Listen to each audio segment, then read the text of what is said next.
वंदे भारत, मैं हूं सांची त्यागी। आप देख रहे हैं भारत तक। जनरल मनोज मुकुंद नरवणे 28 महीने की सेवा के बाद बतौर सेना अध्यक्ष अपनी सेवाओं से मुक्त हो चुके हैं। अब इस बीच जब वो अपने पद को छोड़ रहे थे, उससे पहले उन्होंने एक इंटरव्यू दिया। दरअसल एक अखबार को दिए गए अपने इंटरव्यू में मनोज मुकुंद नरवणे ने भारत की सुरक्षा को लेकर कई जवाब दिए, कई जानकारियां साझा की जो देश के लिए और आपके लिए जानना बहुत जरूरी है। क्या कुछ कहा उन्होंने, आगे आपको बताएंगे। भारत और पाकिस्तान के बीच में जारी गतिरोध हो या फिर चीन और भारत के बीच में गलवान क्षेत्र में कुछ पॉइंट्स को लेकर होने वाला संघर्ष, हर एक मुद्दे पर बोलते हुए मनोज मुकुंद नरवणे ने पूरे देश का ध्यान केंद्रित किया। और इस बीच उन्होंने बताया कि सुरक्षा के लिहाज से भारत किस तरीके से काम कर रहा है और किस तरीके से आगे बढ़ रहा है, खासकर सीजफायर उल्लंघन को लेकर, एलओसी पर जारी विवाद को लेकर, या फिर इसके अलावा रूस और यूक्रेन के बीच में जारी युद्ध और उसको लेकर परस्पर भारत में जारी तैयारियों को लेकर उन्होंने कई स्टेटमेंट जारी किए। बात अगर पाकिस्तान की जाए तो पाकिस्तान के संदर्भ में जनरल नरवणे ने कहा था, जब आपका पड़ोसी देश अस्थिर होता है तो ये हमें मदद नहीं करता। हमारे पड़ोस में अस्थिरता मदद नहीं करती है।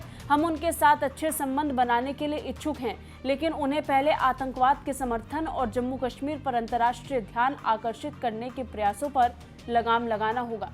ये बयान देते हुए जनरल नरवणे ने पूरे विश्व का ध्यान अपनी ओर केंद्रित किया और एक बार फिर उजागर किया कि किस तरीके से पाकिस्तान सिर्फ और सिर्फ अंतर्राष्ट्रीय स्तर पर प्रोपेगेंडा करता है और विश्व का ध्यान अपनी तरफ खींचने की कोशिश करता है।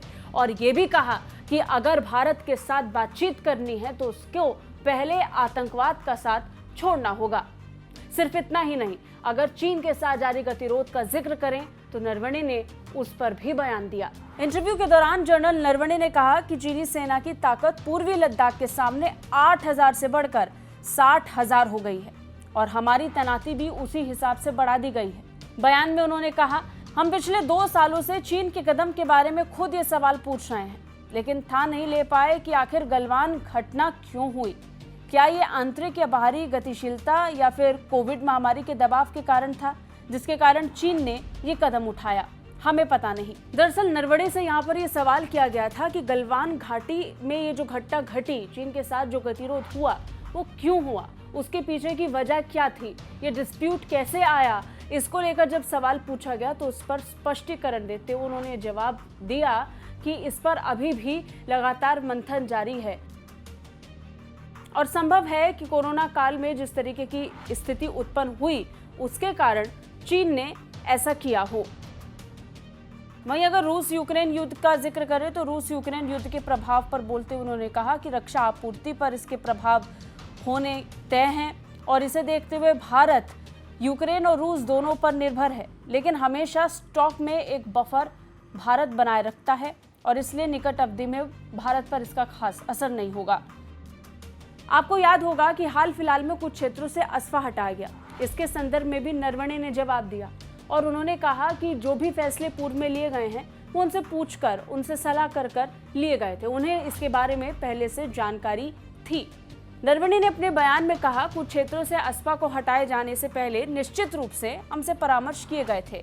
इन क्षेत्रों में सुरक्षा की स्थिति में सुधार हुआ है, इसलिए हमें यहाँ से अस्फा हटाए जाने पर कोई आपत्ति नहीं है।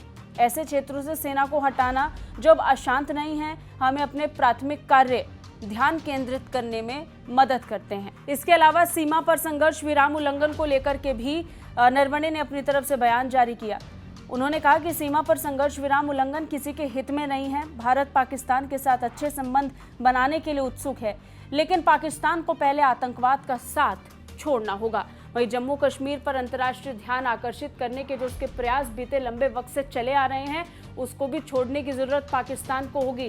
तभी संभव होगा कि भारत पाकिस्तान से बातचीत कर पाए, लेकिन तब तक ये संभव नहीं है। ये फिर एक बार जनरल नरवणे ने साफ कर दिया। बता दें, बतौर सेना प्रमुख जनरल नरवणे अपने पद से मुक्त हो चुके हैं और इसके बाद जनरल मनोज पांडे भारत के नए सेना प्रमुख के तौर पर अपना पदभार ग्रहण कर चुके हैं और अपनी ड्यूटीज संभालनी शुरू कर चुके हैं। और इसी के साथ जब बात भारत की आंतरिक और बाहरी सुरक्षा को लेकर के करते हैं तो भारत अपनी सुरक्षा नीति पर जिस तरीके से अडिग रहा, उसी को लेकर ये बयान भी जारी किए गए हैं। कैसी लगी ये रिपोर्ट कमेंट करके बताइए। बाकी रक्षा और विदेश मामलों से अपडेट जानने के लिए देखते रहिए भारत तक। जय हिंद।